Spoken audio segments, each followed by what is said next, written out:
Boa noite. Bem, então estamos aqui hoje para falar sobre o testamento vital, para que possamos tirar algumas dúvidas. A doutora Yuri Correia já está a entrar. Vou aqui fazer o add. Bem-vinda, doutora Yuri. Olá, estou agora a perceber que estou descabelada. Olá, boa noite. Sim, não há nada como nos vermos no ecrã. Acabei de me despedir da minha filha, portanto, tive aqui umas festinhas que não era suposto, mas pronto. Que bom, é amor, é sinal de amor, é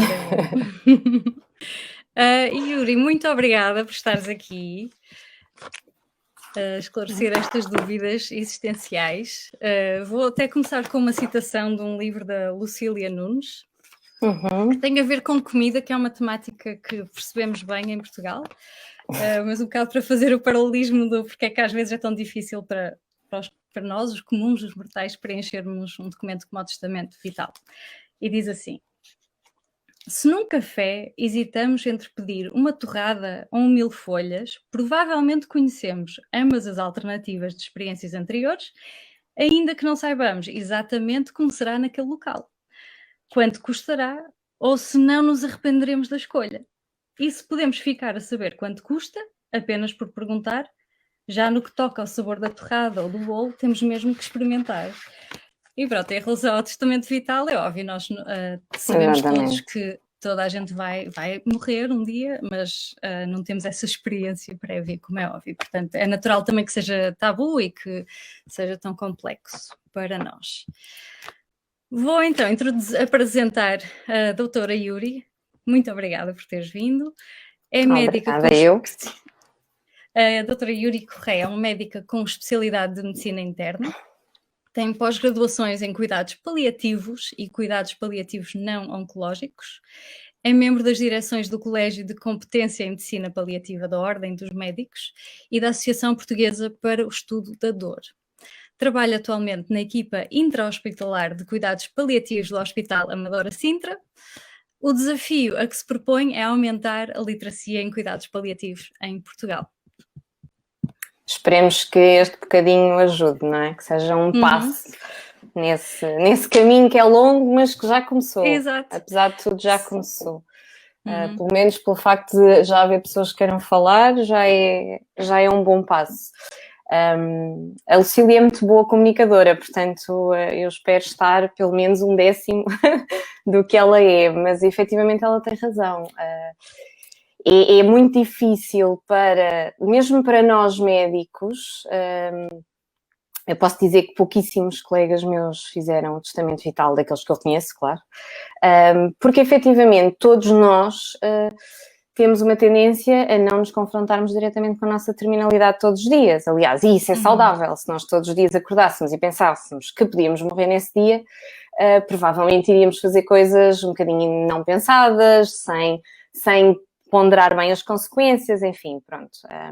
A terminalidade é uma coisa que deve estar presente na nossa vida porque é uma coisa que vai acontecer e, portanto, metê-la debaixo do tapete não vai fazer com que nós lidemos melhor com ela ou que ela corra melhor, mas, por outro lado, também não é algo que nós queiramos trazer todos os dias para a nossa conversa, para a nossa cabeça. E, portanto, este equilíbrio é difícil. E é uma coisa, por exemplo, que quem faz cuidados paliativos, acaba por ser muitas vezes confrontado, não é? Nós levamos com a terminalidade um bocadinho assim mais de frente. Mas também por estarmos a trabalhar com doentes terminais ou doentes com doenças avançadas, os cuidados paliativos não são só numa fase de morte iminente, não é? Seria desejável que começássemos muito antes, exatamente para isto, para se começar a conversar com o doente sobre o que é que faz sentido para ele. Ou seja, o documento de testamento vital é somente uma formalização, uma padronização, digamos assim, dessa informação que o doente nos pode dar e uma garantia do Estado em que é legal esse documento e que tem que ser respeitado. Pronto. Mas não quer isto dizer, nem deve querer dizer, que a conversa com o médico ou com a equipa assistente não exista.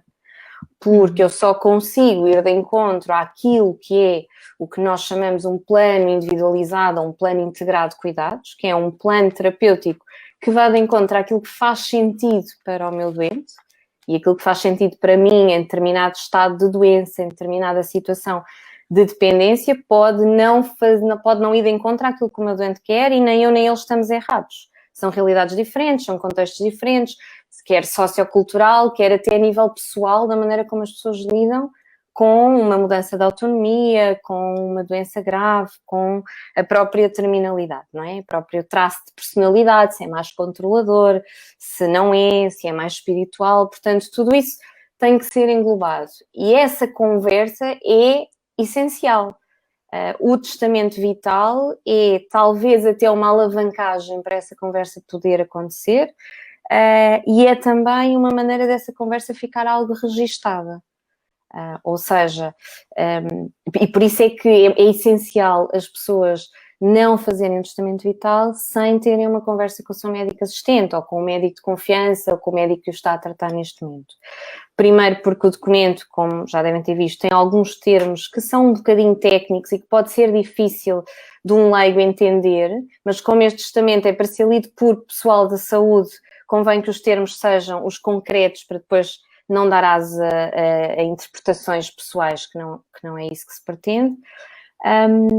Mas também não é um documento estanque, ou seja, isto é um modelo proposto pelo Estado e que foi legalizado, mas a lei também prevê que se possam fazer testamentos individualizados, ou seja, um documento que a pessoa faz que seja, enfim, de construção livre, desde que, pronto, entre no âmbito da lei, de coisas específicas que estão na lei, ou seja, que seja para as situações que estão previstas, que nós espero que iremos falar a seguir, e para as limitações que se pode pedir. Ao contrário do que aquilo que é feito nos Estados Unidos, e os Estados Unidos são provavelmente o país que mais precocemente introduziu o testamento vital. Eles começaram mais ou menos, eu acho que não sei se foi em 69, se foi em 70, mas pronto, andará ali nessa década. Mas nos Estados Unidos eles são muito mais permissivos. As pessoas podem basicamente dizer aquilo que querem e o que não querem de uma forma muito global e de uma forma que depois é um bocadinho às vezes difícil e depois de Estado para Estado muda o que é que as pessoas podem fazer. Em Portugal nós temos um testamento vital é menos permissivo, ou seja, está sobretudo direcionado para o que as pessoas não querem. Se vocês virem, a maior parte das questões é relativamente ao que eu não quero que me façam, não quero que continuem, não quero que iniciem. Pronto. Depois há uma outra linha que tinha que estar, porque é importante que as pessoas digam que querem cuidados paliativos, embora, sinceramente, eu acho que isso é falacioso, porque todas as pessoas têm direito a cuidados paliativos, é o status da arte, é a melhor coisa a fazer para o bem-estar da pessoa, portanto isto está um bocadinho implícito, mas na altura o legislador... talvez por questões até de algum marketing relativamente a começar a introduzir o tema de cuidados paliativos, eu penso que foi mais esse o objetivo, introduziu essa linha que é das poucas que diz eu quero que me façam, mas todas as outras é eu não quero. Portanto, o testamento está orientado em Portugal pela negativa. Tem as suas limitações, é verdade. Por outro lado, é um testamento muito mais normalizado. A pessoa acaba por ser muito mais guiada e ter a certeza que não se esqueceu de alguma coisa, pronto, digamos assim, daquilo que nós achamos que podem ser situações de eventual distanásia. A distanásia é punida por lei, efetivamente. É uma situação que muitas vezes é feita de forma não intencional, é preciso que se entenda, mas é pura e simplesmente prolongar a vida de forma artificial, seja lá qual for a intensidade do artificial. O que eu quero dizer com isto é, não tem que ser com máquinas, pode ser só com a manutenção de um tratamento, por exemplo, é prolongar a vida de uma pessoa sem que ela esteja a usufruir dessa vida. Ou sem que ela faça sentido para a pessoa. E é aqui que nós temos o problema, porque a maior parte das pessoas, numa situação de doença avançada, começa a perder alguma autonomia, em situações, por exemplo, como nas doenças neurológicas degenerativas, como o Parkinson, o Alzheimer, até a esclerose lateral amiotrófica, que felizmente se começa a falar mais, são pessoas que não têm capacidade de comunicar. E, portanto, como é que eu sei que o meu doente, que aquilo que eu estou a fazer ao meu doente faz sentido para ele, se ele não me consegue dizer? E é esta oportunidade que é dada no testamento vital. É enquanto eu estou consciente, capaz de refletir, de discutir as coisas com o meu médico e com a minha família, enquanto eu estiver capaz, eu deixar escrito para quando eu não for capaz, a minha decisão prevalecer. Está bem? Esse é o grande objetivo.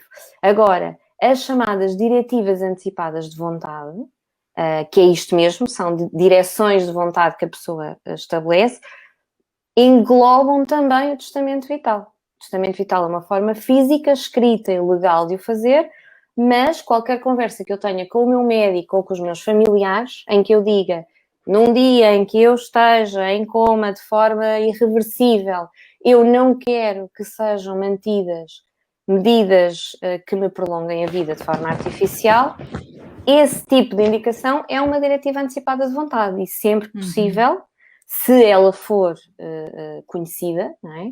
E de fonte fiável, deve ser respeitada. O problema é isto, é eu saber, enquanto médica, que aquele familiar me está a dizer aquilo e que isso é fiável. Porque não há nada na lei portuguesa, ao contrário do que muitas pessoas pensam, que faça de um familiar direto ou não o procurador de saúde da pessoa. Pois, tanto que no testamento tem lugar para um procurador e depois um suplente. Não é? Exatamente. Há um histórico em Portugal de se perguntar à família, normalmente é o familiar mais direto, o que é que acha, ou até fazer a partilha das decisões. Na verdade, não há um lugar legal para isso acontecer. Isso aconteceu porque há uma lacuna legal, ou havia até à data, sobre quem decidia quando o doente não fala. E então ia-se tentar, através dos familiares, saber se ele já tinha dito alguma coisa, mas isso é lícito. Agora, ser o familiar a decidir pelo doente só porque é familiar de sangue, isso não existe. Esse lugar legal não existe. Portanto, se nós não queremos que decidam por nós, não sabendo nós quem vai decidir, então temos que deixar as coisas decididas enquanto conseguimos. E essa é a grande oportunidade. Agora, é de facto um documento que é importante, é para refletir e é importante que as pessoas percebam que a qualquer momento podem mudar. Pois, eu também vi que este documento é válido por 5 anos, a não ser que se queira mudar antes. Exatamente. E o que é que acontece ao fim desses 5 anos? É preciso renovar ou... basicamente o RENTEV, que é a base de dados, digamos assim, onde são colocados, validados e guardados com acesso digital este tipo de documentos, dando o nosso e-mail, ele vai nos avisar com 60 dias antes do prazo de términos, a dizer que está a acabar o prazo. E depois, se nós quisermos renovar, temos que fazer um novo, tudo desde o início. O mesmo se aplica se nós a qualquer momento quisermos cancelar. Temos que ir novamente a um centro do RENTEV, que nós podemos procurar no site do SNS 24. Se escrevemos RENTEV e pesquisarmos, aparece lá os centros RENTEV. A maior parte dos sítios é na loja do cidadão, mas em alguns acaba por ser no centro de saúde. Temos que ir novamente ao gabinete do RENTEV e dizer que não queremos e há um documento para ser assinado. Pronto. É importante que as pessoas percebam que isto tem que ser presencial. Porque a assinatura tem que ser presencial para ser validada, ou então, não podendo ser presencial, tem que ir certificada pelo notário. Está bem? Mas a qualquer momento ele pode ser revogado. E também pode ser revogado desde que o doente esteja consciente e orientado. Porque, a nível da lei, a vontade do doente enquanto pessoa prevalece sobre tudo. Se eu estou num hospital, por exemplo, e disse que no meu testamento vital que não queria receber, por exemplo, componentes sanguíneos. E se eu, na minha situação de doença, independentemente do motivo que isso leva a acontecer, decidir que naquele momento eu quero, se eu estiver consciente e orientada e disser ao médico que quero, provavelmente vai-me ser pedido algum tipo de validação por escrito, não é? Até porque existem consentimentos informados, nomeadamente para ser transfundido. Mas independentemente disso, que é um proforme normal com assento de testamento vital, mas se eu disser ao médico, eu quero, não interessa o que é que está escrito, está bem? O testamento vital só tem validade se o doente não puder falar ou tiver incapacitado de falar. E claro, também não deve entrar em consideração em momento de acidente, por exemplo, em que a assistência é imediata e não há tempo de ir ver se há testamentos vitais ou isso, não é? Imagino. O INEM tem um tablet que anda com ele e que tem acesso ao Rentev. Portanto, do ponto de vista teórico, o INEM tem a obrigatoriedade e a capacidade de ver. Se me perguntam se do ponto de vista prático isso sempre é possível, claro que não. Se tivermos um acidente multivítimas, em que temos mais vítimas do que socorristas, em que a situação é in extremis, claro que na dúvida, vamos aos princípios éticos e na dúvida fazer o bem, não é? Portanto, mas a qualquer momento, ou quando houver tempo, deve ser, e isso é frequentemente, isso acontece bastantes vezes, o INEM chegar, por exemplo, ao hospital e o próprio INEM dizer este doente tem um testamento vital no qual diz diretamente isso, ou então avisam-nos só, atenção que este doente tem um testamento vital. Pronto. É muito fácil, para as pessoas terem uma noção, é muito fácil nós termos acesso ao testamento vital das pessoas. Na base de dados de saúde, que agora é o SNS 24, que todos os hospitais públicos, os privados não, mas os públicos têm acesso, pelo menos todos os públicos, não sei se todos os privados, mas todos os públicos têm acesso direto, é onde nós conseguimos ver o processo de centro de saúde das pessoas, as receitas que foram feitas, e logo quando se abre, na primeira página, no canto superior direito, se a pessoa tiver um testamento vital, eu tenho lá o símbolozinho do Rentev, é só clicar, portanto é muito fácil. O que é que acontece? Infelizmente há muito poucas pessoas que têm, portanto ainda não é um hábito nós irmos ver diretamente se o doente tem. Onde nós vemos mais é na sala de reanimação, na urgência, não é? Porque podem ser iniciadas manobras que a pessoa não queira, são situações mais in extremis de vida ou morte, e o INEM faz muito isso quando tem oportunidade, faz logo isso. Se não tem oportunidade logo, como é óbvio, irá fazê-lo assim que possível, pronto. Mas é possível, desde que esteja tudo a funcionar. Também sabemos que nem sempre os tablets funcionam, é como a nossa intranet, nem sempre funciona, portanto, dentro daquilo que é possível, faz-se o melhor. Sim. Agora, não vos consigo garantir que acontece sempre. Se eu pensar só nessa ligação toda que existe do Sistema Nacional de Saúde, em que não importa em que parte do país em que eu vá parar um hospital, a equipa tem logo acesso ao meu historial. Acho isso fantástico do ponto de vista do paciente e também da equipa médica, não é? Que está a tratar, saber o historial e os tratamentos daquela pessoa é uma coisa que não podemos mesmo dar por garantido, que é espetacular. E é muito transparente, ou seja, se nós tivermos algum receio que alguém esteja a utilizar esta plataforma para retirar dados da minha saúde, por alguma razão que eu considero que não seja tão ética, há sempre a possibilidade da pessoa ir ao portal da saúde e colocar lá a opção de que quer ser informado sempre que o seu processo for pesquisado.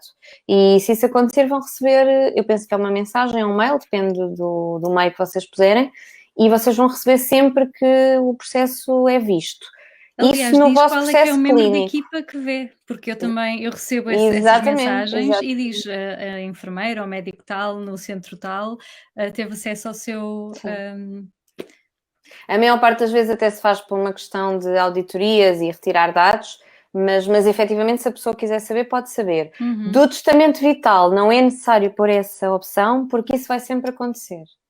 Sempre que alguém vir o nosso testamento vital, nós e o procurador de saúde, se for o caso, nós termos indiciado alguém como procurador de saúde no testamento, ambos vão receber uma mensagem a dizer que o testamento foi validado. Portanto, até há esse controle.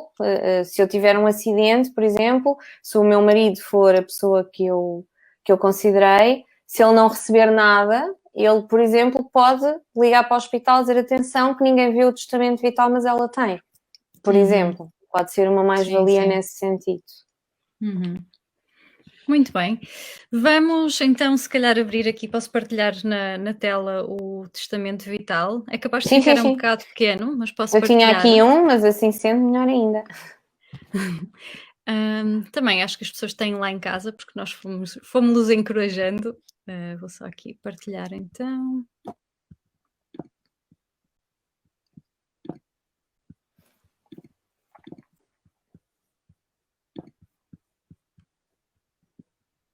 Só uns momentos. Olha, enquanto partilhas, eu Uhum. vou só dizer uma coisa que eu acho muito interessante, Sim. porque, pronto, acabei por ir ler algumas coisas, não é? Ver se me faltava alguma informação. Uhum. E é muito engraçado porque a Sociedade de Advogados americana, neste aconselhamento dos utentes, aconselha que o testamento vital seja revisto pela pessoa nos 5 Ds. Então, estes 5 Ds são a cada década de vida, e faz sentido, não é? Porque a nossa maneira de ver a vida e ver as coisas vai mudando. A cada morte, portanto, o D de death, de um ente querido, porque as experiências com a doença também nos fazem refletir e às vezes mudar aquilo que nós achávamos que eram certezas. A cada divórcio, e eles consideram um divórcio não um divórcio só matrimonial, mas um divórcio como separação, não é? Uma mudança de localidade onde se vive, uma mudança de estilo de vida, de profissão, tudo isso pode alterar a maneira de nós vermos a vida e estas Sim, situações. sim. Quando temos um diagnóstico de uma doença grave, claro, não é? E quando notamos que estamos a ter declínio na nossa autonomia. São os 5 momentos de vida que eles consideram que, se não temos testamento vital, devemos fazer, e se já tínhamos, devemos revê-lo para ver se está de acordo com aquilo que nós achamos que faz sentido. Eu achei muito interessante, nunca tinha visto as coisas postas desta maneira, mas de facto acho que é uma boa regra de ouro para nós fazermos, porque de facto eu vejo doentes que me dizem que há uns 10 anos eu dizia isto, mas depois de ter vivido com a doença, ter feito e não sei o quê, eu agora não é isso que faz sentido para mim. Pronto. E de Exato. facto é uma evolução, todos nós evoluímos, por Sim, isso sim. não ter medo de mudar e não achar que por fazer testamento vital isto agora vai ser para o resto da vida. De todo. Sim, porque de há todo. esse receio também, já ouvi esse receio que é, mas eu não sei o estado emocional em que vou estar se ficar num coma ou algo assim. Imagina que até consigo ouvir o que se passa e até mudo de ideias, depois como é que posso explicar, não é? Mas é claro que aí estamos a querer antecipar tudo o que não é possível, mas ter estes 5 Ds enquanto forma de irmos revendo aquilo que deixamos por escrito enquanto aquilo em que acreditamos, é uma boa sugestão, sim, porque podemos ir revisitando. Como revisitamos tantas outras coisas. Exato, sim, sim. A morte faz parte da vida, não é? Pensarmos na morte ou pensarmos ou falarmos sobre ela é tão importante como falar de outros aspectos da vida, não é? E isso tem que se começar a introduzir um bocadinho, e acho que isso vai retirar muito o peso do que é a morte, do que é um luto. Não é que ele não existe e vai sempre existir. Mas falar das coisas simplifica, e simplifica muitas vezes as decisões e simplifica as conversas depois dos próprios médicos com os doentes. E essa até é uma questão, antes até de entrarmos no próprio preenchimento. Imaginemos que falaste um pouco sobre a possibilidade do paciente e da equipa médica ou dos médicos não terem uma visão muito parecida em termos culturais ou até religiosos, não sei. É possível ou fácil ao paciente pedir para trabalhar com outra equipa, por exemplo? Sim, eu acho que hoje em dia, cada vez mais, as coisas estão muito mais, assim, já lá vai o tempo do Senhor Doutor é Deus, não é? E ainda bem, porque nenhum de nós é Deus, nem tem capacidade, nem nenhum de nós quer ser. Mas sim, claro que sim. O mais importante de tudo, ainda antes do tratamento, ainda antes do diagnóstico, o mais importante de tudo para alguém se sentir bem é a relação médico-doente, não é? Se eu não tiver confiança no médico que está comigo, ou se eu não me sentir à vontade, eu até posso achar que é um excelente profissional, mas por alguma razão não me sinto à vontade, não sinto empatia da parte dele, ou eu não consigo empatizar com ele. Nós não temos que gostar todos uns dos outros, não é? E todos nós temos personalidades, mesmo sendo médicos, há uma pessoa por trás. E, portanto, não faz qualquer sentido eu estar em sofrimento psicológico porque a pessoa que me está a tratar não é uma pessoa com quem eu me sinto bem. Isso não faz sentido. Portanto, isso é possível, claro que é possível. A maior parte das pessoas sente-se sempre um bocadinho melindrada, não é? Porque eu penso que por algum medo de ferir suscetibilidades, sentimentos, mas efetivamente é importante que as pessoas percebam que não há maior frustração para um médico do que não conseguir chegar ao seu doente. Portanto, se o meu doente me diz eu preferia estar com outra pessoa, com outro médico, porque me sinto de outra maneira, ou porque já estive com ele e acho que as coisas funcionam melhor para mim, eu como médica só tenho que aceitar e agradecer essa sinceridade. Porque eu nunca vou conseguir os mesmos resultados do que a outra pessoa. Eu posso ser tão bom, ou até, do ponto de vista teórico, até posso ser melhor, isso não está em causa. Mas se eu não consigo chegar àquele doente, se ele não vai confiar naquilo que eu vou dizer, ou está pelo menos pouco à vontade, a relação médico-doente vai. Assim, a relação médico-doente é importantíssima para tudo. Nomeadamente para haverem este tipo de conversas, não é? E nessa linha, não tem diretamente a ver com o testamento vital, mas hoje vi um artigo sobre uma médica que trabalha sozinha perto de Torres Novas, não me recordo o nome do sítio, em que é só uma médica, porque o médico que lá estava antes se reformou e ainda... Basicamente é uma médica para 1500 pacientes, algo assim. E deixo então o repto para quem estiver a ouvir, se tiver sugestões, e mesmo tu se tiveres sugestões, depois podemos apontar isso, de como é que os cidadãos podem contribuir um bocado mais para o nosso Sistema Nacional de Saúde. Eu sei que é uma coisa do governo e tudo isso, mas acredito que cada um de nós pode contribuir de alguma forma. E eu estou a pensar num exemplo concreto aqui. Eu estou na Irlanda agora, e fui a um park run, que é uma corrida organizada por voluntários ao sábado, e estavam a fazer um fundraiser para comprar um helicóptero de emergência para o hospital local. E é óbvio que não é a população que tem a obrigação de arranjar dinheiro para estas coisas, mas eu vejo aqui que há um espírito muito de, ok, o que é que eu posso fazer para conseguir melhorar isto? E gostava de ver um bocado mais isso em Portugal também, de nós... Já aconteceu, recentemente foi comprada uma máquina, não sei se foi de TAC ou se foi de ressonância, não tenho a certeza, para um hospital da região norte. Agora também não consigo precisar o hospital que foi, mas aconteceu recentemente, sim. Sim, na altura em que começou o Covid também vi várias empresas, por acaso no Norte também, no Porto, que compraram alguns equipamentos, sim. Mas pronto, fica só o repto também para mesmo nós, enquanto cidadãos individuais, nem que seja fazer voluntariado 1 hora por semana, uma coisa assim, para pensarmos um bocado no como é que nós podemos contribuir um pouco para o nosso Sistema Nacional de Saúde. Verdade. Ok, então, entrando aqui na diretiva antecipada de vontade, a parte de identificação é isso mesmo, só identificação, e depois é que entra o tal procurador, que como disseste, não tem que ser um familiar, pode ser quem nós quisermos. Mas há exceções, há pessoas que não podem ser consideradas procuradores por questões de conflito de interesses potencial. São 3 tipos, são funcionários do RENTEV, porque podem de alguma forma ter acesso privilegiado aos testamentos, funcionários do notariado, por questões óbvias, não é? E responsáveis de entidades prestadoras de serviços de saúde. Está bem? Não está aí escrito, mas eu penso que depois na altura perguntam sempre ao otorgante ao detentor do testamento o que é que a pessoa faz, porque efetivamente na lei esses três itens estão como barrados de poderem ser nomeados procuradores de cuidados de saúde. Interessante. Depois já aqui o suplente, que é, suponho que caso o primeiro não possa ou não queira, não é?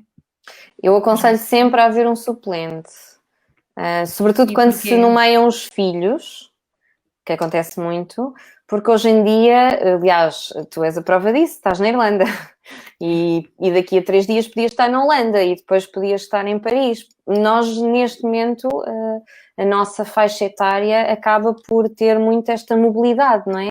E portanto, é muito frequente em determinadas situações que é necessário contactar o filho, que é o procurador, ele poder não estar acessível. Portanto, é muito importante que haja um suplente nesse sentido, está bem? O suplente nunca vai substituir o primeiro, a não ser que o primeiro esteja impossível de contactar. Exato. Mas se houver possibilidade, é importante que as pessoas deixem um suplente. É sempre uma segurança, eu diria. Sim. Depois, aqui é quando é que este documento produz efeitos. Quando me encontrar incapaz para expressar a minha vontade autonomamente, em consequência do meu estado de saúde física e ou mental, ou se verificarem uma ou mais das seguintes opções. E aqui podemos assinalar com X as situações que se aplicam ao nosso caso. Me ter sido diagnosticada a doença incurável em fase terminal. Em relação a este, acho que não há grandes perguntas. Deixa-me só sublinhar, Mas, o "e se verificar", está bem? Algumas pessoas leem "ou se verificar", não, é "e". Ou seja, isto só tem efeito se eu não for capaz de dar a minha vontade autónoma e uma destas, ou as 3, as que as pessoas quiserem, existirem. Tem que ser, ou seja, o que eu quero dizer é, fora dessas condições que aí vão estar, o testamento vital não tem efeito. Porque o testamento vital é para efeitos de saúde. E de saúde numa situação, como está aí, de doença incurável, ou se houver uma situação em que não haja expectativas de recuperação, e estas expectativas de recuperação são validadas pela equipa médica, está bem? claro. Portanto, alguém fez uma pergunta, salvo erro, de se podia pôr se eu estiver inconsciente por X número de dias. Não, porque o número de dias não é um critério clínico para a avaliação, não é? Quer dizer, nós temos pessoas que temos noção de que não estão em morte cerebral, que têm uma situação grave, mas que clinicamente ainda pode haver capacidade de melhoria. E temos outras situações que ao final de 48 horas ou até antes conseguimos dizer que não vai haver melhoria. Portanto, aqui a possibilidade de recuperação é uma avaliação clínica, está bem? E não do doente. Okay. E depois o facto de estar inconsciente, pronto, a terceira opção, mas de uma doença irreversível. Okay. E depois aqui as outras, o que é que poderia caber aí nas outras? Pois, não sei. É uma situação que todos nós nos perguntamos um bocadinho os outras. Isto porque eu acho que os outras leva a muito mau preenchimento do testamento vital. E a usurpação, e por isso é que eu quis sublinhar que era o "e", porque há muitas pessoas que leem "ou", e então nas outras põem inúmeras situações que muitas vezes nem têm a ver com a saúde, e isso vai fazer com que depois sejam contactados e de facto o testamento vital não está em conformidade com a lei, portanto tem que fazer um novo. Por outro lado, do ponto de vista ético, se isto é um testamento vital, nós não podemos fechar totalmente, não é? Portanto, temos que dar capacidade à pessoa para se expressar livremente e, portanto, outras têm que existir para a pessoa, se quiser especificar um aspecto da sua doença. Por exemplo, eu posso ter um doente com uma esclerose lateral amiotrófica, que é uma doença que, com a sua evolução,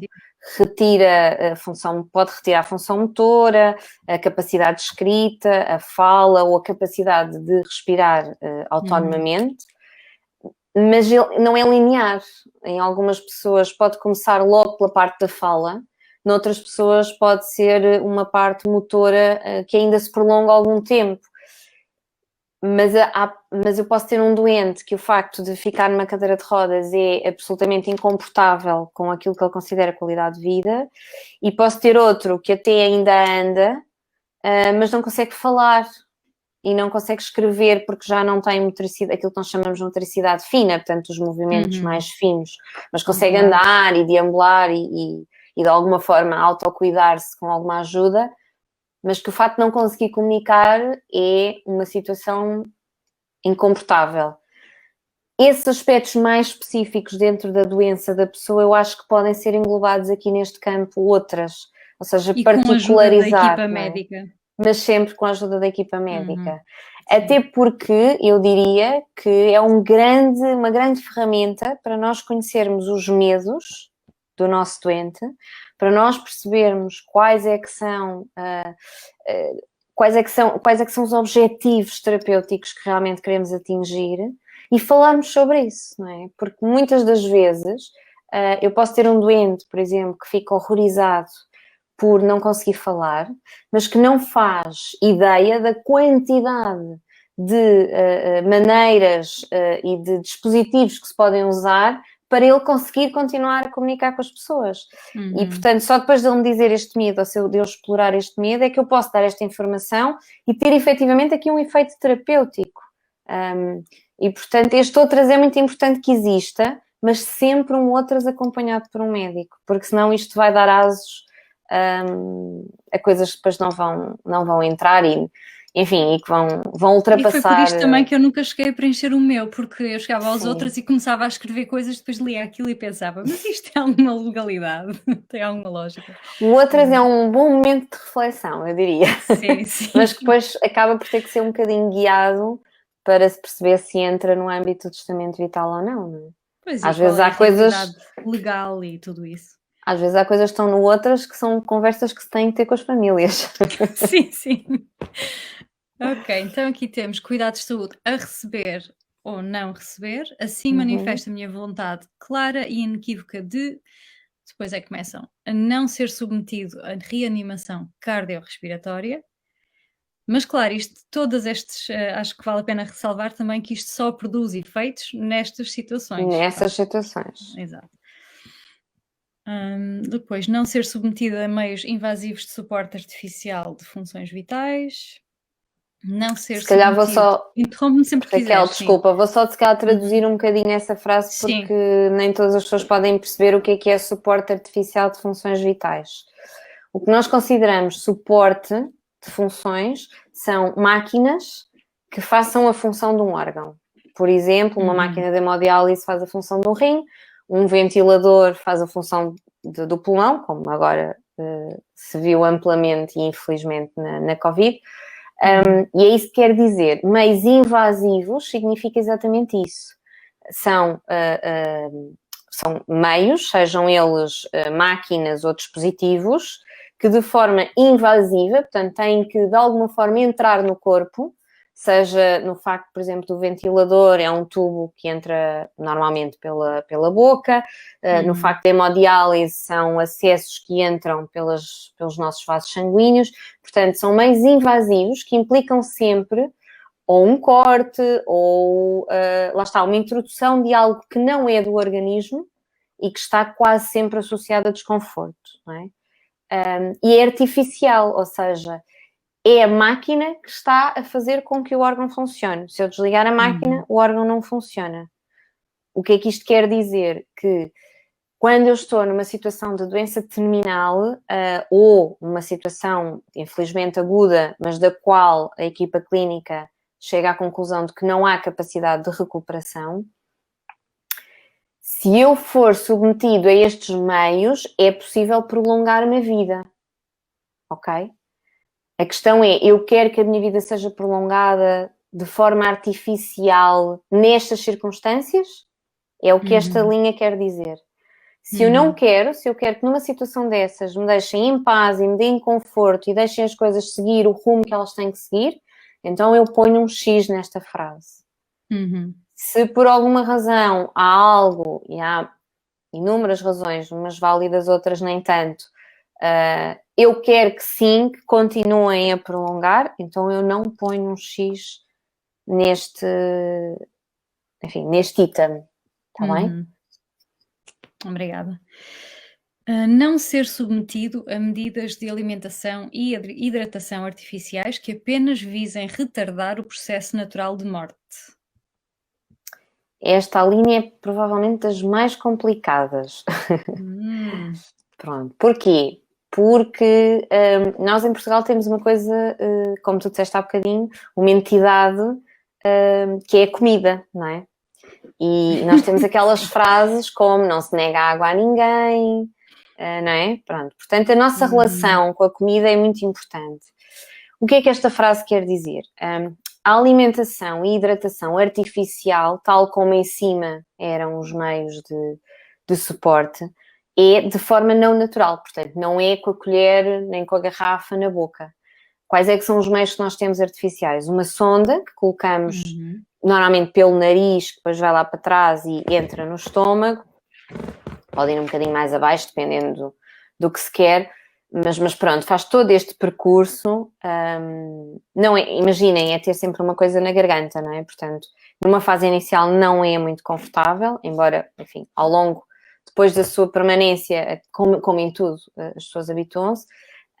Mas há bastantes desconfortos associados a isso. Pode haver feridas no nariz, no local em que vai fazendo pressão. Nos doentes que estejam um bocadinho mais desorientados, há sempre aquela tendência de retirar tudo o que é estranho e, portanto, a sonda é das primeiras coisas que vem. E a colocação é desagradável porque é engolir um tubo. Outra maneira artificial que nós temos é através da veia, numa veia periférica daquelas que nos tiram sangue, ou numa veia mais central, aqui mais nesta zona do pescoço, ou aqui ao pé da clavícula, em que tem que se fazer um procedimento cirúrgico mínimo, mas não deixa de ser cirúrgico para a introdução. Ou então aquilo que se chama a PEG, que é tipo um botãozinho no estômago, naquelas pessoas que têm muita dificuldade em engolir, sobretudo doenças neurológicas em que se engasgam muitas vezes. E então é dada a alimentação por seringa, pode ser alimentação normal, mas tem que ser assim passada, uma espécie de botãozinho que se abre e que vai diretamente para o estômago, também pode ir diretamente para os intestinos em situações mais específicas. Isso são tudo formas artificiais e também invasivas, todas elas, de se alimentar ou hidratar um doente. O que é mais importante, o que isso é o que vem a seguir, que apenas visem retardar o processo. Ou seja, nós não estamos aqui a dizer que por um doente estar em estadio terminal nós vamos deixar e que não consiga comer porque, por exemplo, está em coma, não é? E, portanto, não tem capacidade de tossir, e que não tem aquilo que nós chamamos uma via oral segura. Não é? Qualquer pessoa em coma, acho que é fácil de entender, eu ponho-lhe a comida e fica lá parada, não é? Portanto, rapidamente vai para trás e a pessoa engasga-se e pode fazer pneumonia e ter mesmo sensação de afogamento, que presumo eu que deva ser terrível. Não é isso que está aqui a propor, não é deixar de alimentar as pessoas que estão em estadio terminal. O que está aqui a propor é quando isso retarda o processo natural de morte, se a pessoa quer continuar a ser alimentada. Quando eu falo com as famílias dos meus doentes, no caso de nada disto ter sido falado antes, que infelizmente ainda acontece, o exemplo que eu dou é, antigamente, quando as pessoas morriam em casa, vamos até pensar num processo mais natural de morte, chamado morrer de velhice. As pessoas começavam a ficar mais fracas, acabavam depois de ficar na cama, que acabavam por ter alguma doença que se calhar não foi diagnosticada, mas pronto. Havia todo um declínio da autonomia, não é? Que é o que acontece, por exemplo, num cancro. Acontece isso, vai havendo um declínio da autonomia ao longo da evolução da doença. Começam-se a engasgar, começam a ter dificuldade em engolir e muitas das vezes até têm pouca vontade de comer. Porque a própria doença faz-nos ter pouca vontade de comer. Acho que todos nós já experimentámos uma vez estar doentes e olhar para a comida e não querer comer. E, portanto, estar a forçar a alimentação, quer psicologicamente, come, tens de comer, é importante comer, vai criar aqui muita angústia. Mas não é disso que se trata aqui. Mas quando as discussões sobre a questão da alimentação são tidas, eu dou este exemplo da pessoa que morria em casa, velhinha, que chegava a uma altura que não comia. Ninguém ia pôr uma sonda nasogástrica à casa. Ninguém ia pôr um soro com açúcar a casa. O processo decorria porque, na verdade, nesta fase, as pessoas deixam de comer porque estão a morrer, estão num processo iminente de morte. Elas não vão morrer porque estão a deixar de comer. Tomara nós, porque aí bastava alimentar e estava tudo feito. Mas, na verdade, e há estudos científicos que comprovam que numa fase tardia, avançada de doença, com sinais iminentes de morte, e existem listas destes sinais, portanto estas coisas estão estudadas, já se tentou forçar a alimentação de forma artificial e, na verdade, não houve qualquer benefício. Inclusivamente, recentemente, as últimas guidelines da demência põem de parte a colocação mesmo de alimentação artificial, porque, de facto, quando um doente chega a um ponto que não consegue comer, estamos numa fase de demência terminal. Nada do que ele perdeu até agora nós vamos voltar a ter. Portanto, é disso que esta linha se trata. É quando eu estiver numa situação em que a morte é iminente, irrefutável e irreversível que vai acontecer, eu quero continuar a ser alimentado de forma artificial até ao meu último dia, ou quero que apenas seja alimentado pela boca aquilo que eu quiser, quando eu quiser, até onde eu quiser. Está bem? É isso que esta frase diz. É porque há aquelas pessoas que, por simplesmente, decidem não comer. Isso é outra coisa à parte, não é? Mas que é um princípio de autonomia, é o princípio de que a pessoa quer, eu não vou forçar.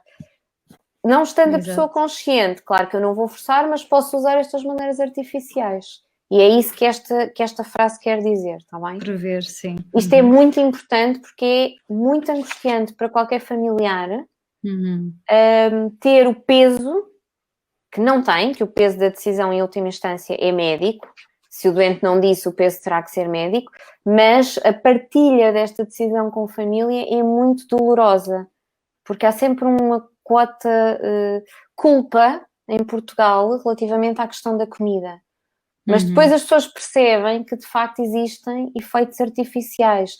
Se eu tiver um rim que já não esteja a funcionar, eu não sou capaz de retirar o líquido que eu tenho dentro de mim. Se eu continuo a hidratar uma pessoa que não consegue balancear, eu rapidamente vou ter um estado de sobreidratação. E o primeiro sítio para onde vai o líquido a mais é para o pulmão. Portanto, esta pessoa vai começar a ter falta de ar. E quando as coisas são explicadas, as pessoas entendem. Mas era importante que não tivéssemos que chegar a este ponto, que isto já tivesse clarificado e que as famílias e os doentes estivessem em paz com esta situação e tivessem pensado e falado em conjunto. Pois, do verdadeiro significado, sim. Eu também não Ninguém mata à fome as pessoas, ok? As pessoas estão a morrer. É diferente. Sim, sim. Não, muito boa clarificação. Participar em estudos de fase experimental, investigação científica ou ensaios clínicos. Esta é na afirmativa, a maior parte são na negativa. Eu acho que falta aí... para mim essa linha não faz muito sentido, porque se vocês virem 3 linhas em baixo, diz interromper tratamentos que se encontram em fase experimental e participação em programas e ensaios que eu tinha dado prévio consentimento. Pronto. Porque, na verdade, eu tenho que dar consentimento para entrar em qualquer dessas coisas, ok? Eu penso que essa frase está aí porque em situações in extremis, quando se pensa que pode ser benéfico para o doente, seria possível isso acontecer. Mas, na verdade, hoje em dia, eu não vejo nenhum ensaio clínico aceito um doente sem consentimento informado. A ética e a proteção de dados evoluiu num sentido que, sinceramente, essa terceira opção eu acho que já não faz muito sentido aos dias de hoje, mas percebo que aí esteja e que salvaguarde. Mas, na verdade, sem consentimento prévio, não irá acontecer nada, não acredito. Depois, não ser submetido a tratamentos que se encontrem em fase experimental. já acho que já explicaste também. Sim. Recusar a participação em programas de investigação científica ou ensaios clínicos, interromper tratamentos que sim. Exato, foi estes todos. Não autorizar a administração de sangue ou derivados. Deixa-me só dizer uma coisa, há bocadinho posso ter deixado as pessoas em erro. Eu estava a falar relativamente ao consentimento informado do próprio, ok? Portanto, se o próprio não consentiu, agora o que é que pode acontecer? Se a pessoa não fez um testamento vital e se não deixou ninguém outorgado, pode haver um familiar que assine esse consentimento. Por aquela situação que falámos há pouco, de estar instituído que o familiar de sangue direto pode falar pela pessoa. Na verdade, isso não deveria ser assim, mas continua a acontecer quando as pessoas não têm um procurador. E, portanto, se eu não quiser que um familiar ou, enfim, a pessoa mais direta relacionada comigo decida por mim que eu vou entrar num tratamento de fase experimental quando eu estiver inconsciente, então eu tenho que fazer isto, está bem? Essa linha é mais para evitar que outros decidam por mim. Porque aquilo que eu decidi, ou decidi previamente, ou então interromper o que eu decidi previamente. Pronto. Administração de sangue ou derivados, receber medidas paliativas, hidratação oral mínima ou subcutânea. A via subcutânea é uma via de administração de muitos fármacos, cada vez mais estão a ser estudados e tem muitas vantagens. O que é que significa subcutâneo? Sub de baixo, cutâneo, cutis, que é a pele. Ou seja, eu não vou entrar em nenhum vaso, não vai haver sangue e, portanto, tem a vantagem de ter muito menos riscos de infecção. E se eu arrancar o catéter, eu não sangro. Portanto, é uma ótima via, por exemplo, para as pessoas poderem ter em casa. É muito segura. É praticamente indolor. Tá bem? Os fármacos são bem absorvidos e permite, entre outras coisas, dar soro. Portanto, eu posso fazer uma hidratação artificial porque considero que o meu doente está desidratado e isso está a alterar, por exemplo, o bem-estar dele, porque alguns doentes com a desidratação, por exemplo, situações de demência, têm tendência a piorar o comportamento, ou ficar mais prostrados, e sobretudo mais inativos. E isso pode fazer, por exemplo, com que deglutam menos e, portanto, façam menos medicação e por isso depois vão descompensar. Pode-se fazer uma hidratação como um ato terapêutico, não é? E eu posso fazê-lo através da via subcutânea. Quando diz aí hidratação oral mínima, o que quer dizer mínimo é o mínimo indispensável para eu me sentir bem. Ou seja, não ser uma hidratação forçada. Ok? É o que isso quer dizer. Em relação às medidas paliativas também, o que é que poderão ser? Pronto, isso eu acho que não devia estar aí, porque qualquer pessoa tem direito a cuidados paliativos. Aliás, é o lema, hoje é o dia dos cuidados paliativos, é verdade. Dia mundial, não disse, não puxei a brasa à minha sardinha, mas a verdade é que é. E o lema deste ano é inclusivamente ninguém fica para trás. Portanto, todas as pessoas têm direito a cuidados paliativos. Infelizmente, estima-se que apenas 10% das pessoas com necessidades paliativas estejam a receber cuidados paliativos. Paliar significa aliviar. Portanto, os cuidados paliativos são cuidados diferenciados, médicos, de enfermagem e de várias vertentes, nomeadamente na área da psicologia, na área do apoio social também e até na área da fisioterapia. São cuidados pluridisciplinares que são adaptados a cada pessoa, portanto é feito o tal plano individualizado e integrado de cuidados na pessoa e nas suas necessidades, para reduzir ao mínimo as consequências nefastas que a sua doença pode ter na sua qualidade de vida. É tão somente quanto isto e é tão complicado quanto isto. Porque é individualizado, sim. Pronto, porque é individualizado e porque aquilo que é qualidade de vida para mim pode não ser qualidade de vida para ti. E, portanto, mas é isto que os cuidados paliativos são. Não são cuidados de fim de vida, não são facilitadores da morte, nem procrastinadores da morte, embora há estudos que mostram que doentes acompanhados por cuidados paliativos, em média, falecem mais tarde do que doentes, isto na área da oncologia, do que doentes não acompanhados. mas isso acho que tem mais a ver um bocadinho com o apoio na decisão. Há muitas terapêuticas e há muitas coisas que mantidas não só vão reduzir a qualidade de vida, como podem ter efeitos nefastos, não é? Nomeadamente a própria quimioterapia e uma série até de atividades da própria pessoa. E nos cuidados paliativos nós dialogamos com a pessoa e tentamos encontrar as estratégias, o chamado coping, psíquico e físico, melhor para ela, para aquela doença. E isso muitas das vezes leva a que não se façam alguns erros, digamos assim, de decisões que possam pôr em causa não só a sua qualidade de vida imediata, como também até a sua longevidade, não é? Mas não são estes os objetivos. Nós não estamos no terreno para prolongar nem para antecipar nada. O nosso objetivo é acompanhar a pessoa, se possível desde a altura do diagnóstico, porque é nessa altura que tudo muda.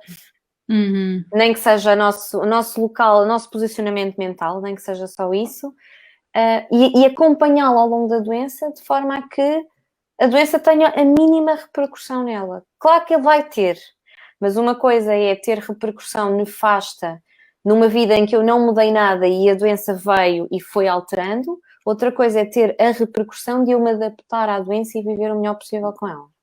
Isso é o objetivo dos cuidados paliativos. Portanto, não me faz sentido que uma pessoa tenha que dizer que quer receber medidas paliativas. Porque, por princípio ético, todas as pessoas têm que ser bem cuidadas e todas as pessoas merecem não ter dor, não ter falta de ar, não ter angústia existencial e por aí fora.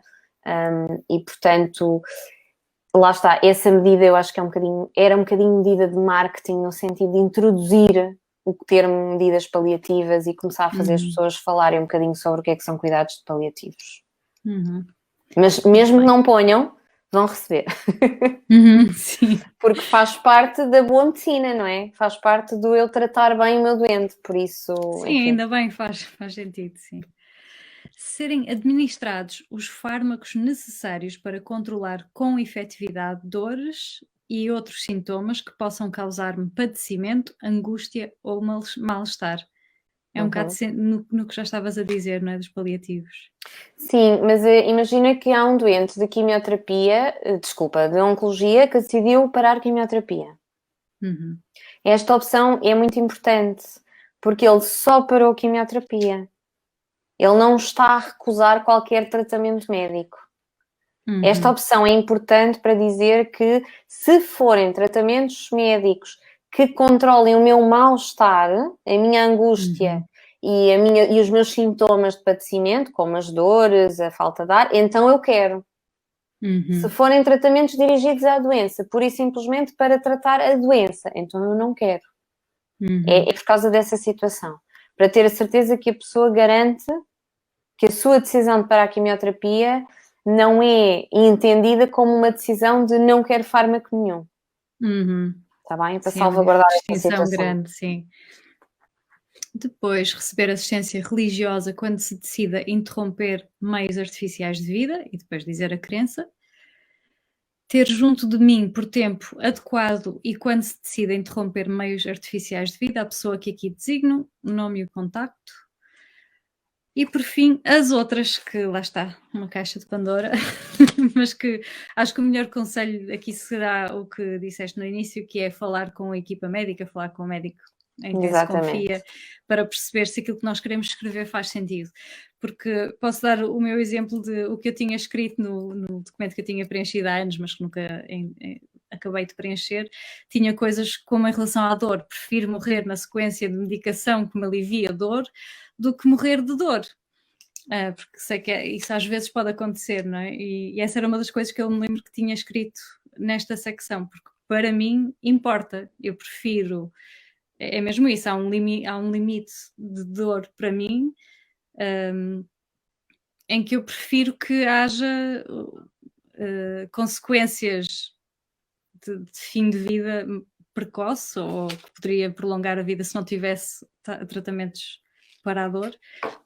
Mas isso aí, claro, é mais complexo, porque não sei se ajuda o paciente a escrever isso, não é?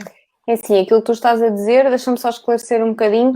A medicação da dor, por norma, não tem esse efeito. Pode ter alguns efeitos secundários e que são expectáveis pelo médico e são atempadamente, às vezes até prevenidos. Por exemplo, a obstipação é um dos efeitos secundários frequentes dos medicamentos derivados da morfina e nós normalmente damos logo laxante, não esperamos que as pessoas entrem numa situação grave. Eu acho que o que tu estás a dizer tem mais um bocadinho a ver com a sedação paliativa, ou seja, quando o meu sofrimento... que morreu foi a sedação, sim. Quando o meu sofrimento for incompatível, aliás, nem é incompatível, é quando não está a ser conseguido aliviar o meu sofrimento, isto acontece, pode acontecer em algumas situações de dor, que seja muito difícil gerir, pelo menos naquela fase inicial em que a medicação ainda está a fazer efeito, mas acontece sobretudo com angústia existencial, não é? E isso dava pano para mangas, para falarmos da angústia existencial e da sedação paliativa. Mas, efetivamente, é importante que o meu doente, e do ponto de vista ético, e existem normas em Portugal para a sedação paliativa, normas éticas, é importante que o doente dê o seu consentimento e que entenda que existe um risco acessório, sem dúvida. Apesar de ser uma sedação que normalmente é sempre o mais superficial possível, sempre muito vigiada, reavaliada constantemente, mas há um risco acessório. Estamos a falar de fármacos que sedam e que têm como consequência, ou como efeito secundário possível, uma depressão do centro respiratório. E, portanto, tem que haver essa conversa e a pessoa tem que assumir. Portanto, isso que estás a dizer é muito mais assumível, por exemplo, uma sedação paliativa. Tu poderias pôr aqui, em caso de sofrimento extremo, eu prefiro ter sedação paliativa, estando ciente, e aí é importante esta conversa, estando ciente dos riscos acessórios da mesma, por exemplo. Eu tive um doente que foi das primeiras coisas que me disse no dia em que eu o admiti, foi exatamente isso. Eu já tive episódios de dor horrível, neste momento eu estou bastante melhor, mas se voltar a acontecer eu não quero passar por aquele tempo, eu prefiro estar sedado e depois vou-me acordando e vendo se eu estou bem. E se eu já não tiver dor, ótimo. Mas eu não quero passar por aqueles tempos que passei. Pronto, felizmente não foi preciso, conseguiu-se controlar a dor em menos de meia hora e, portanto, não foi necessário. Mas é importante que nós tenhamos esta noção de que há pessoas que, pura e simplesmente, por angústia existencial, não conseguem gerir as coisas, não é? E é tão terapêutico pô-las a dormir como outra coisa qualquer. Mas tem riscos, claramente, e as pessoas têm que ter noção disso e têm que os aceitar e assumir. Portanto, sim, isso poderia perfeitamente ser um outras, se fizer sentido para ti, se for muito importante, não deixarias esse peso nos teus familiares. Exato. Está bem? Porque, na verdade, a maior parte dos familiares sabe muito pouco sobre aquilo que nós queremos na altura que estamos a morrer. E mesmo que soubessem, existe uma grande costela egoísta em todos nós. De querermos, que é muito difícil lidarmos com aquele complexo de culpa que mesmo que não tenha lógica e que nós consigamos racionalizá-lo, ele está lá sempre. Há um estudo muito engraçado, que é, eu não sei exatamente a data dele, mas é recente, tem menos de 10 anos, em que foi perguntado doentes com doença hepática crónica, ou seja, cirroses e hepatites terminais, etc., o que é que eles queriam neste tipo de coisas, o que é que eles queriam no momento da morte, o que é que era importante para eles. E depois foi perguntado às esposas, que normalmente, não é quem nós perguntamos. E as respostas coincidiram em menos de 40%. Incrível. Portanto, isto faz pensar em muitas vieses, é verdade, porque muitos destes estudantes têm antecedentes alcoólicos e, portanto, pode haver aqui também, enfim, questões relacionais que estejam a enviesar este tipo de até que possam haver algum afastamento do próprio casal, é verdade. Mas não deixa de ser importante para nós refletirmos, não é? Na verdade, se calhar a pessoa que está ao nosso lado, sobretudo se nós nunca falamos com ela sobre isto, não tem a mínima obrigação de saber o que é que nós queremos quando morrermos, não é? E a verdade é que eu pergunto muitas vezes aos familiares dos meus doentes se eles sabem se eles querem ser enterrados ou cremados, que é uma pergunta tão simples quanto isto, e eu posso-vos garantir que 80% dos casos não sabem. E estamos a falar de doentes que às vezes estão doentes, gravemente doentes, há mais de 6 meses, e esta conversa nunca foi tida. Portanto, se eu não sei uma coisa tão simples quanto isto, Como é que eu sei o resto? Eu não sei. Eu não sei, nem tenho a obrigação de saber se a pessoa não falar comigo. Exato. E é um peso muito grande para os familiares depois terem que partilhar estas decisões com o médico, quando a pessoa podia ter deixado tudo feito. É um ato de altruísmo. Fazer um testamento vital é uma defesa e é um ato de altruísmo. Esse vai ficar o quote, é um ato de altruísmo. É verdade, Faz é verdade. sentido. Eu não sim, tenho sim. que pesar aos outros as minhas decisões. Bem, basta já o luto antecipado que estão a viver da situação, da angústia de verem esse fim. E que pode ser facilitado falando sobre estes aspectos, não é? Sim. Nós nunca estamos preparados para a morte de alguém que nos é querido, mas uma coisa é ela acontecer de repente e nós nem sequer nunca tínhamos pensado naquilo. Outra coisa é ser uma situação que foi revisitada na nossa mente várias vezes. E apesar de fisicamente ser a primeira vez que está a acontecer, mentalmente nós já temos estratégias de coping que fomos desenvolvendo, às vezes até subconscientemente, por estarmos a falar sobre isso. E isso permite-nos estar mais serenos. E há uma coisa muito importante que nós vemos ao longo, enfim, todo o percurso de cuidados paliativos, que eu fiz e que os meus colegas também acho que poderão dizer, corroborar, é que um familiar tranquilo é metade do caminho para um fim de vida tranquilo, um doente. Se eu tenho familiares angustiados, se eu tenho familiares com dúvidas no processo, se eu tenho familiares que não disseram tudo o que queriam dizer, eu tenho invariavelmente uma morte mais angustiada. E às vezes até mais arrastada no tempo. Nós não somos só corpo, os nossos órgãos vão falhando, mas há muita coisa na nossa mente que nós não sabemos, e a prova disso é que só agora é que descobrimos os receptores da dor e tivemos um prémio Nobel daqueles receptores específicos. Portanto, há muita coisa que nós ainda não sabemos, mas que vamos percebendo. E há claramente uma força de vontade muito grande a nível mental de prolongar coisas quando elas não estão resolvidas. Eu todas as semanas, se for preciso, vejo situações em que a pessoa só falece depois do filho vir do estrangeiro. Ou depois do irmão lhe pedir desculpa. Sim. O meu avô Isto fez é isso, muito, esperou que a minha avó típico. fosse visitar e foi depois. Isto é muito, Foi muito bastante típico. claro. Sim, sim. E isto só prova que não é só o coração e os pulmões e os rins que ditam o fim de vida. O fim de vida também é ditado pela espiritualidade da pessoa. E a espiritualidade não tem nada a ver com religião. A religião faz parte da espiritualidade, mas a espiritualidade é a pessoa enquanto ser existente. Ou seja, aquilo que ela entende como ser existente. E se ela entender que a existência dela ainda faz sentido, porque tem uma coisa pendente, efetivamente as coisas vão se prolongar. Agora, à custa de quê? Às vezes à custa de algum sofrimento. E, portanto, ter as coisas resolvidas é o melhor para toda a gente. Mesmo, sim, sem dúvida. mesmo. Falem sobre o elefante que está no meio da sala. Falem. Pronto, depois, acho que é mesmo isso, porque depois aqui tem outras considerações ou eventuais motivações das minhas decisões, mas este é um bocado estranho porque depois não diz o quê. Pode servir como uma justificação tua para os teus familiares, por exemplo. Porquê é que eu optei por esta decisão? Temos de nos pensar que este testamento vai valer quando eu não estou cá para dizer, certo? Não estou cá, desculpem. Não estou capaz de dizer. Não estou cá, isto já não interessa nada. Mas eu não estou capaz, não estou consciente ou não tenho capacidade para me fazer comunicar. E, portanto, pode ser importante, se eu não falei com ninguém sobre isto, pode ser importante eu deixar as minhas justificações. Imagina que tu pões junto a ti uma pessoa que não era esperado da tua família que fosse. Tu podes sentir necessidade de explicar aos familiares porque é que fizeste isso. Por exemplo, é um exemplo que me ocorre. Sim, sim. Não é? É um exemplo. Ou então não quero ninguém junto a mim. Tu sabes que, por exemplo, a tua mãe gostaria de estar junto a ti. Tu não queres e vais explicar porquê. Claro que isto só acontece se não houve capacidade ou não houve possibilidade disto ser dito antes verbalmente, que é o essencial, como é óbvio, e é aquilo que seria desejável.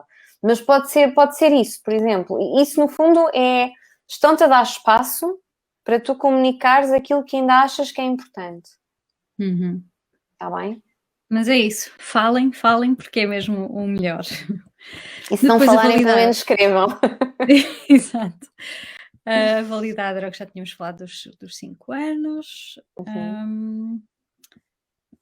E é isso. O médico aqui é opcional, mas lá está, é opcional, portanto. O médico pode assinar ou não. A vantagem do médico poder assinar é que se houver alguma dúvida, pode-se tirar diretamente com o médico, foi quem fez esta conversa com o doente. Pois, E a decisão entre pares é a decisão que menos sobrecarrega a família, não é? As coisas devem ser partilhadas, mas é importante que as pessoas entendam que a decisão, em Portugal, a decisão é médica. E, portanto, se não há um testamento vital, que nos diga exatamente o que é que o doente quer que se faça, a decisão é médica. Mas, como é óbvio, vai ser partilhada com as pessoas que mais querem, não é?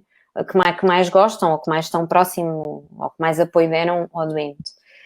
E, portanto, havendo um médico que pode afiançar ou esclarecer alguma coisa que não se consiga perceber até nesse campo mais aberto, eu diria que é ótimo, mas pronto. E é uma linguagem opcional. mais comum também. Sim, sem dúvida. Eu acho que este documento não deve ser nunca feito sem pelo menos um aconselhamento médico. Não tem que ser feito com um médico, mas antes ou depois de o ter preenchido e antes de o entregar, eu acho que esta conversa é importante ser tida por estas razões, não é? Não só perceber o que lá está, mas também para o próprio médico ter aqui uma janela de oportunidade para, às vezes, para começar conversas difíceis que ou o médico ou o doente ainda não tiveram coragem de começar. Sim, porque às vezes os médicos também não têm coragem. Somos todos humanos, não é? Exato. E há muita literacia em cuidados paliativos para se fazer também na medicina, não é só nos leigos, também há muita literacia para se fazer. A comunicação é muito difícil. Hoje é o Dia Mundial dos Cuidados Paliativos. Dos cuidados paliativos. Sem querer acertaste em cheio. Espetáculo. Há quantos anos é que existe este dia? Olha, não sei dizer, não faço ideia, a sério, não sei. Que eu me lembre de o ver publicitado, eu diria, pá, há uns 5 anos, mas pronto, eu trabalho em cuidados paliativos desde 2016, portanto, antes disso estava um bocadinho mais afastada, estava na medicina de emergência, intensivos, etc. Portanto, naquilo que as pessoas acham que é o polo oposto, mas não é assim tão oposto. No fundo, são os dois extremos do mesmo círculo, não é? Mas pronto, estava mais afastada e, portanto, não te consigo dizer se antes dessa data existia. Presumo que sim. Os cuidados paliativos já existem há muito tempo. O Canadá é provavelmente um dos países mais antigos a ter cuidados paliativos, de onde vêm os grandes ensinamentos ainda hoje, e que um dos fundadores é português, curiosamente. Um dos fundadores dos cuidados paliativos no Canadá é um cidadão que é português e que, pronto, tem dupla nacionalidade. E, portanto, e o prémio de investigador europeu de cuidados paliativos este ano foi de uma portuguesa, portanto, não somos assim tão maus, malta, não somos. Não, é isso, precisamos um bocado mais de autoconfiança, sim. Sim, nós somos pequeninos e temos essa vantagem. Como somos pequeninos, conseguimos chegar mais a todo o lado.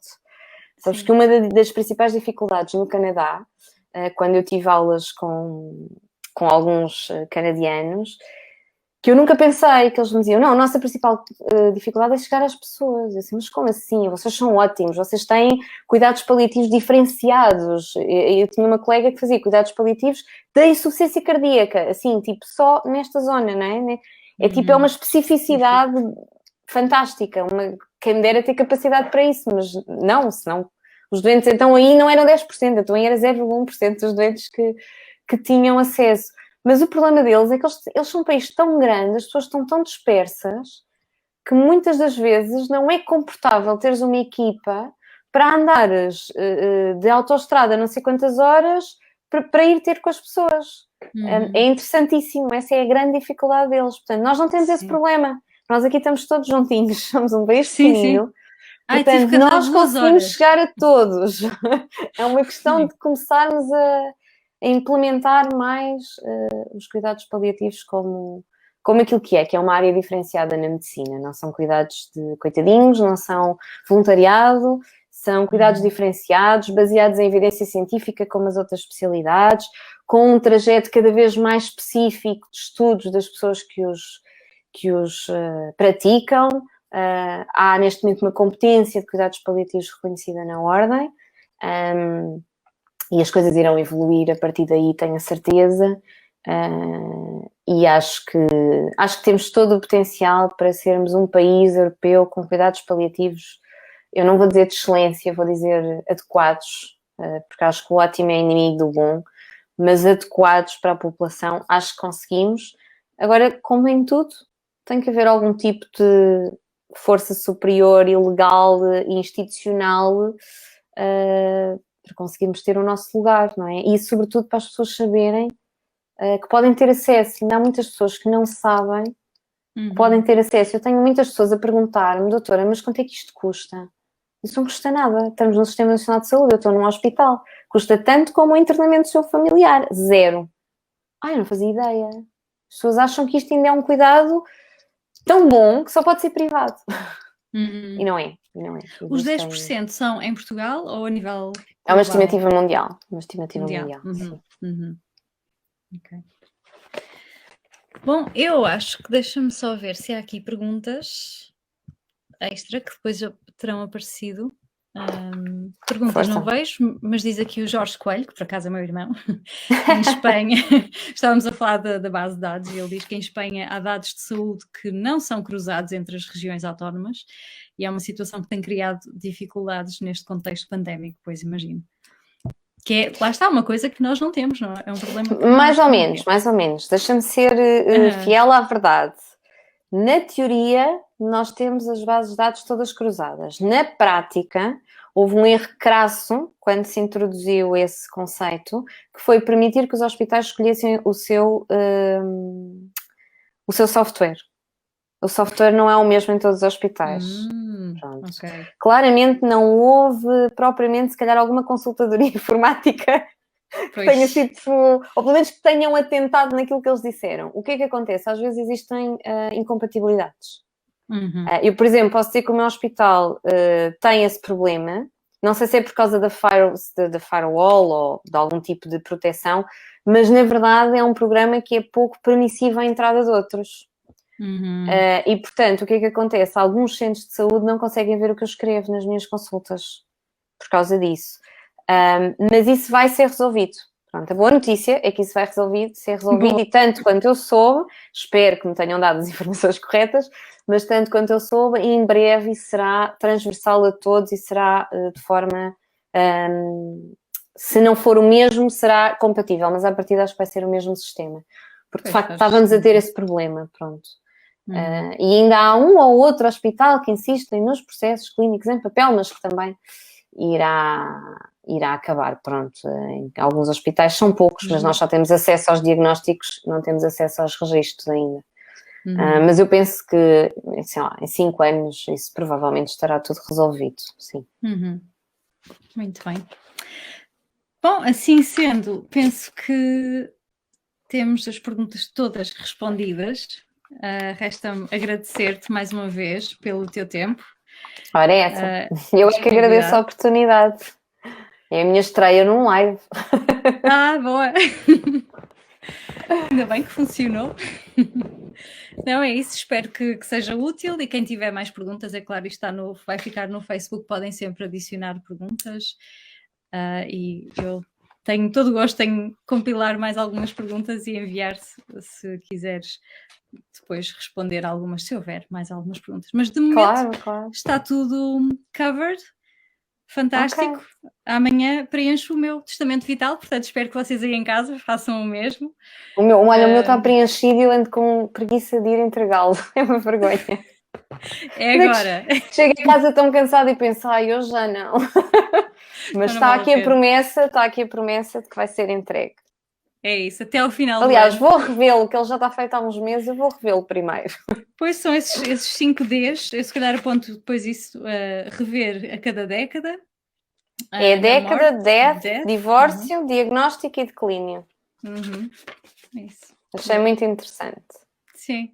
Muitíssimo obrigada mais uma vez, então. Resto de boa noite. Beijinhos a todos aí em casa. Bom fim de semana. Bom fim de semana. E preencham o vosso testamento vital. Exato. Tchau. E falem sobre os assuntos. Exatamente, sim. Adeus, Raquel, e adeus a todos os que estão aí, que eu não consigo ver, mas adeus. Adeus, Júlia, adeus.